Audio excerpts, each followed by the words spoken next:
Bismillahirrahmanirrahim. Pemirsa MTA Internasional Programa Indonesia, Assalamualaikum warahmatullahi wabarakatuh. Waalaikumsalam warahmatullahi wabarakatuh. Pada episode kali ini kita semua ditemani oleh Bapak Ahmad Abdurrahman selaku Sekretaris Wakafinau Jemaat Ahmadiyah Indonesia. Insya Allah selama 25 menit ke depan kita akan membahas mengenai Nizam Wakafinau. Terlebih dahulu kita semua akan menyapa narasumber kita Bapak Ahmad Abdurrahman. Bapak Ahmad Abdurrahman, ahlan wa sahlan. Assalamualaikum warahmatullahi wabarakatuh. Waalaikumsalam warahmatullahi. Dalam episode kali ini Pak, saya sendiri sebagai Wakafinau tentu ingin mengetahui lebih dalam mengenai Nizam Wakafinau.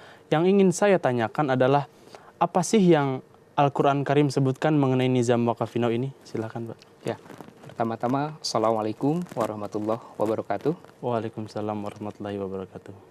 Perintah mewakafkan anak atau wakafnau ini memang di dalam ayat suci Al-Quran telah disampaikan sebelumnya, yaitu yang pertama perintah di dalam Quran surat Ali Imran ayat 36 yang berbunyi idz qala timra'atu Imrana Robbi inni nazartu laka ma fi batni muharraron fataqabbal minni innaka antas samiul alim.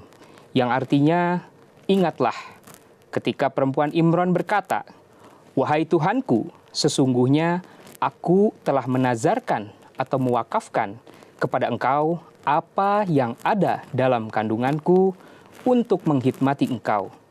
Maka terimalah ia dariku, sesungguhnya engkau maha mendengar, maha mengetahui.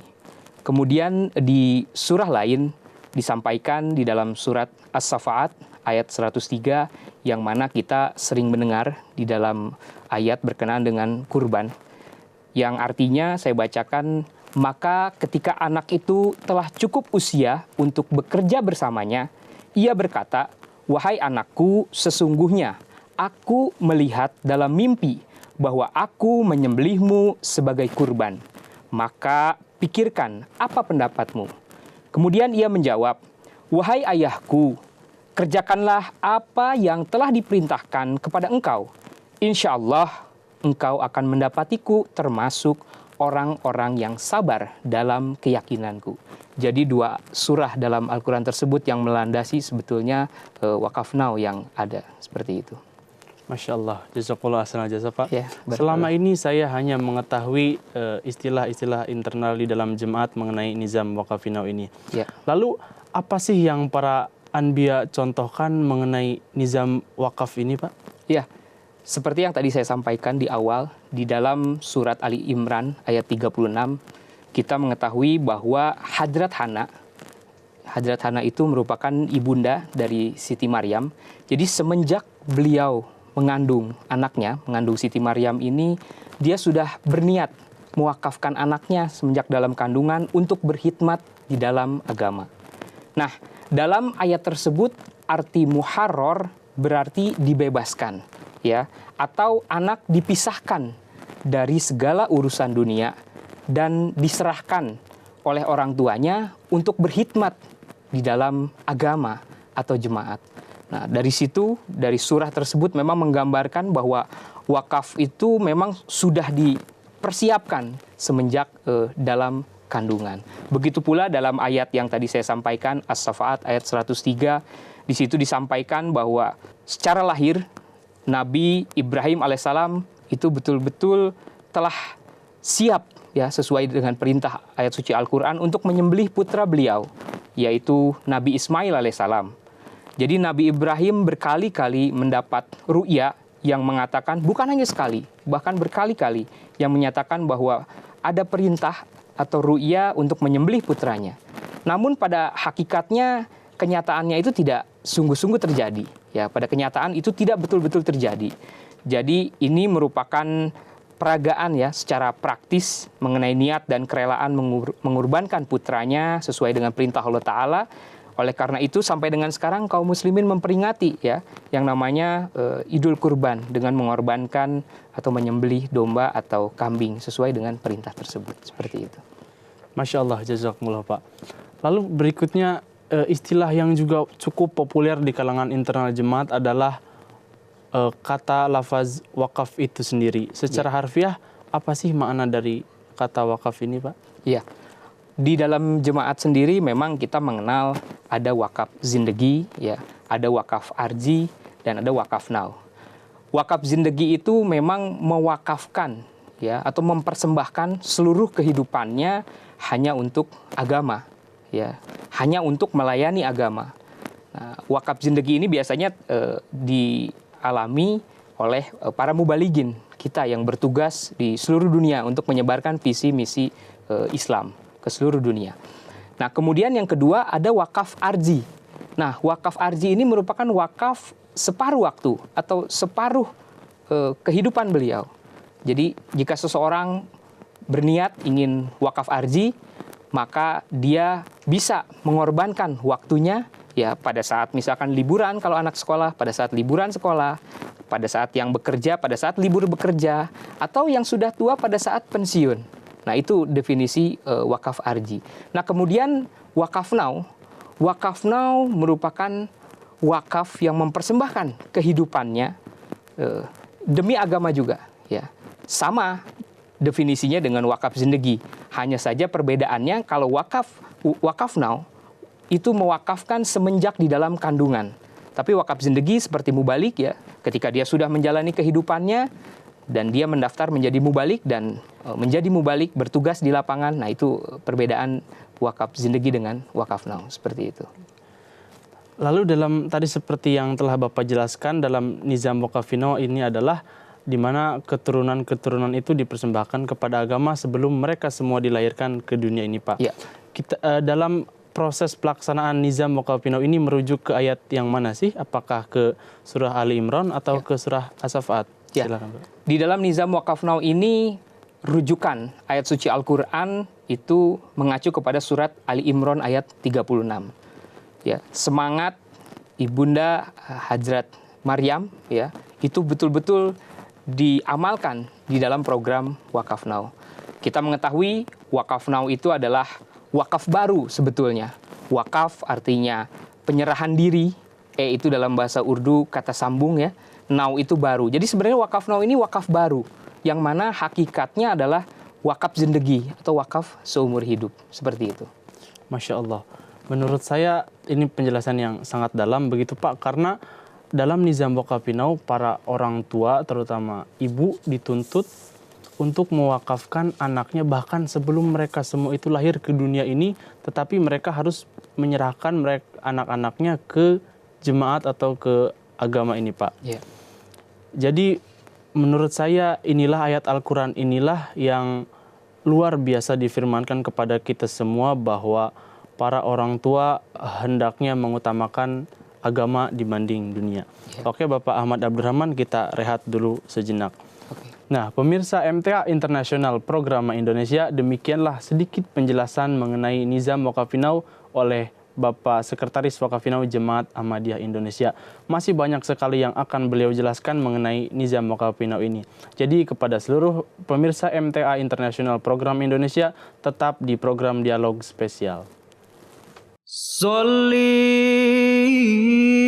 ala nabiyina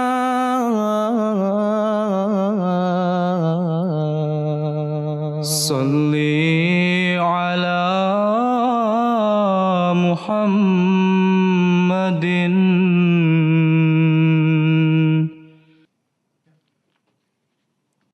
An ibni Umar radhiyallahu anhu qala قال رسول الله صلى الله عليه وسلم بني الإسلام على خمس شهادة أن لا إله إلا الله وأن محمدا عبده ورسوله وإقام الصلاة وإيتاء الزكاة وحج البيت وصوم رمضان رواه البخاري.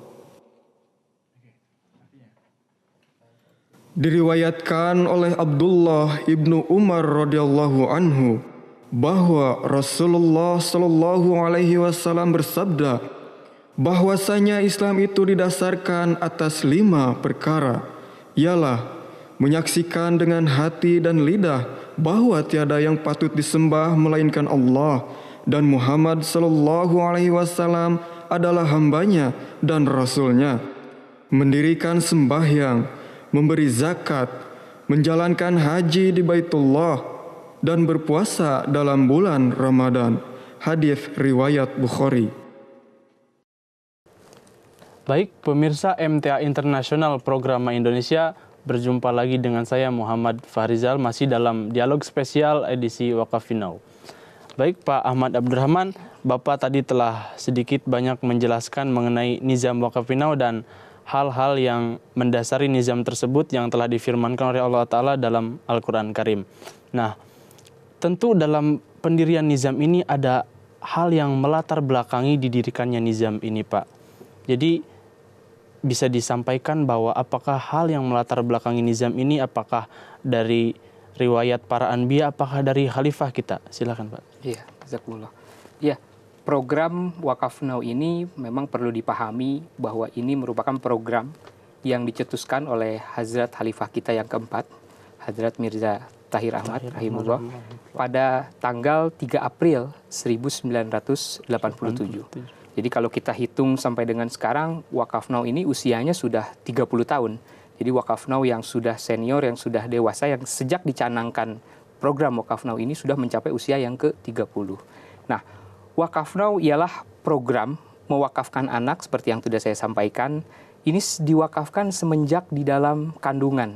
Jadi bisa dibayangkan orang tua ya ketika ibunya hamil, mengandung, itu belum jelas anaknya seperti apa, itu sudah diwakafkan kepada jemaat untuk agama. Ya, tujuannya tidak lain hanya untuk melayani dan menghikmati agama. Jadi itu memang tujuan dari Wakaf Now, seperti itu.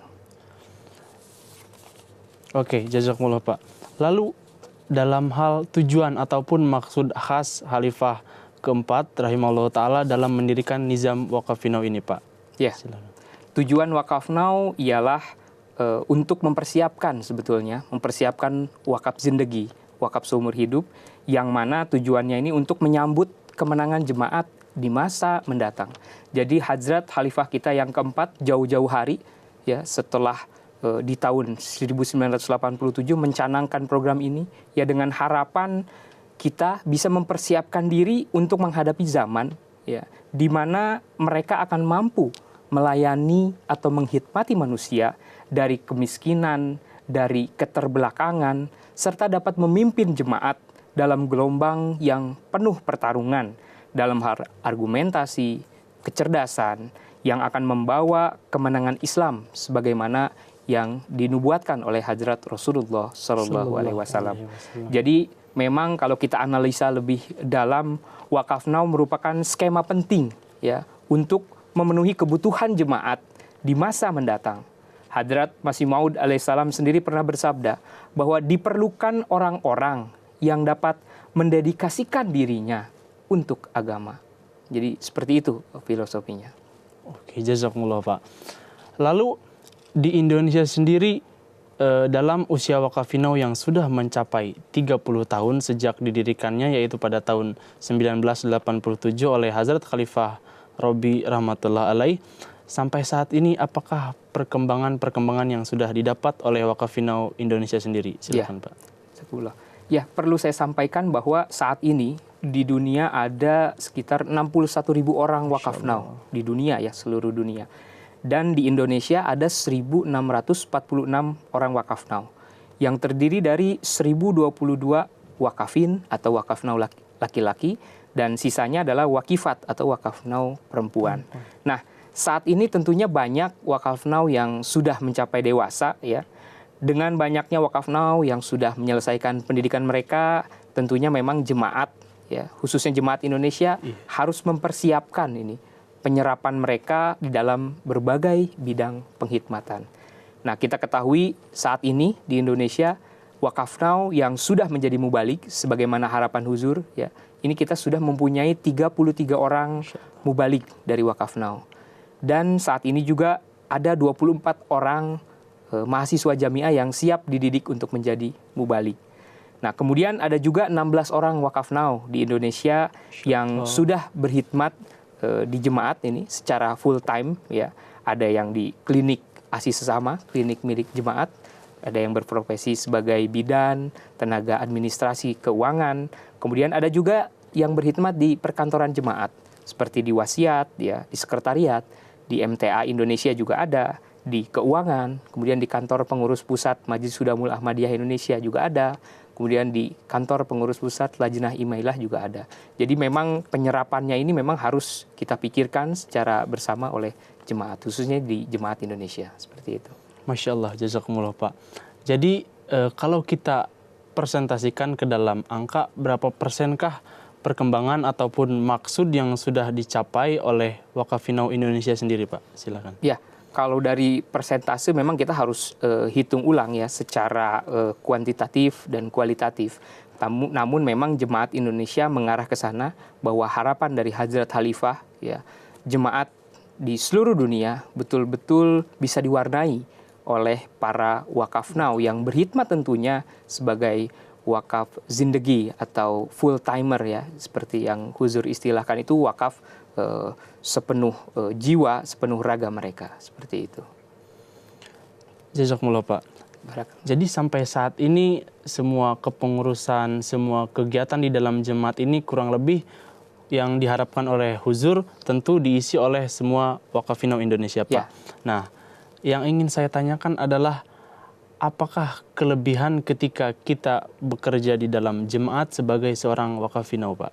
Ya. Silakan. Yang pertama perlu dipahami bahwa filosofinya Waqafinau itu memang sudah diwakafkan oleh orang tua mereka ya sebelum mereka lahir di dalam kandungan ya. Yang mana ruh itu senantiasa orang tua doakan di dalam kandungan, ketika lahir itu senantiasa orang tua mendoakan ya dan mendorong agar para anak-anaknya ini betul-betul berkhidmat secara penuh di jemaat.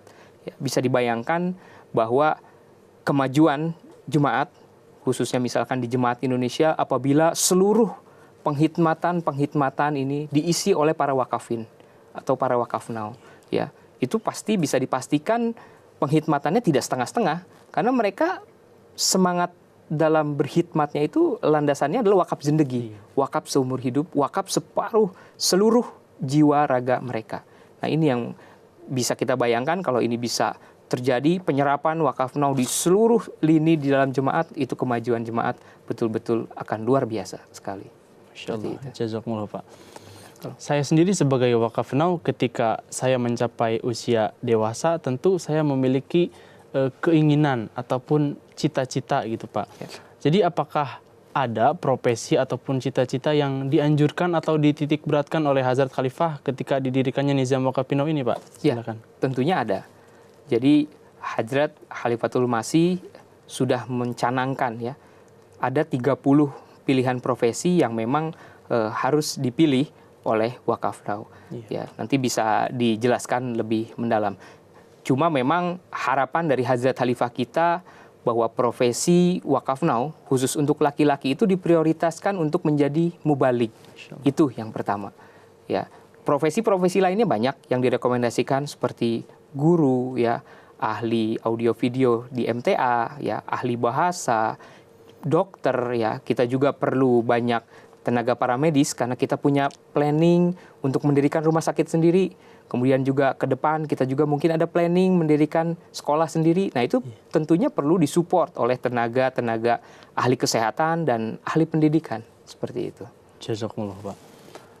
Lalu ada juga beberapa hal yang sedikit mengganjal di dalam saya. Maksud mengganjal adalah ketika saya memiliki cita-cita, ketika saya memiliki keinginan setelah menempuh pendidikan menengah, tentu ada profesi yang keinginan hati saya harapkan, tetapi karena saya ini sebagai waqafinau, tentu kita tidak bisa seenaknya memilih cita-cita ataupun profesi yang ingin kita capai. Karena sebagai waqafinau ada rule, ada regulasi yang telah ditentukan oleh Nizam. Jadi sampai saat ini, apakah peserta waqafinau di Indonesia ini sudah betul-betul real, sudah benar-benar menaati Nizam yang diturunkan, yang dicetuskan oleh Hazrat Khalifah Robi ini Pak? Iya. Silakan. Jadi memang bagi seorang wakafnau ada kewajiban-kewajiban tertentu yang mengikat seorang wakafnau.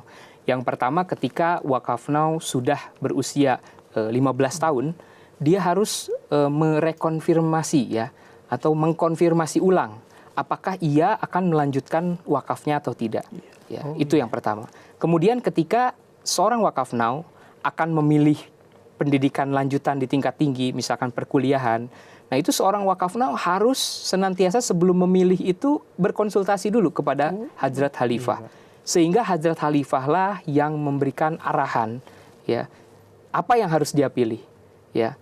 Karena Hadrat Khalifatul Masih Khamis Adarullahu Ta'ala bin Narsil Aziz pada mulakatnya dengan para wakaf now di Singapura menyampaikan bahwa wakaf now itu merupakan ya penyerahan diri, ya, yang mana diri kalian, beliau sampaikan, bukan milik kalian lagi. Jadi diri seorang wakaf now itu milik jemaat. Jadi apapun yang berkaitan dengan wakaf now, ya, berkaitan dengan masa depan seorang wakaf now, itu harus senantiasa berkonsultasi kepada nizam jemaat. Jadi seperti itu. Jadi ketika nanti sudah selesai kuliah atau sebelum selesai kuliah, dia harus konsultasi bidang pendidikan apa yang harus diambil. Ya, setelah lulus kuliah pun dia harus melaporkan kembali kepada nizam jemaat. Ya, saya sudah lulus kuliah, jurusan apa, itu disampaikan, dan harus disampaikan juga keinginan penghikmatan seperti apa yang diharapkan. Jadi nanti Hadrat Khalifah yang menentukan apakah dia berkhidmat di bidang tertentu atau bidang lainnya, seperti itu. Jadi yang Bapak jelaskan itu kurang lebih yang menjadi keinginan kita adalah keinginan Khalifah, yang menjadi cita-cita kita adalah cita-cita Khalifah juga. Demikian Pak? Iya, betul. Oke. Jadi sampai saat ini Jemaat Ahmadiyah Indonesia dalam perkembangan nizam wakaf now ini kurang lebih sudah berkembang pesat, begitu Pak? Iya, betul. Oke. Baiklah pemirsa MTA Internasional Program Indonesia, demikianlah penjelasan yang telah disampaikan oleh Bapak Sekretaris Wakaf now Jemaat Ahmadiyah Indonesia. Dan tentunya masih banyak sekali penjelasan-penjelasan yang akan beliau sampaikan di kesempatan dialog berikutnya. Saya Muhammad Fahrizal, mohon undur diri, tetap di program dialog spesial. Jazakumullah ahsanal jaza. Assalamualaikum warahmatullahi wabarakatuh. Waalaikumsalam.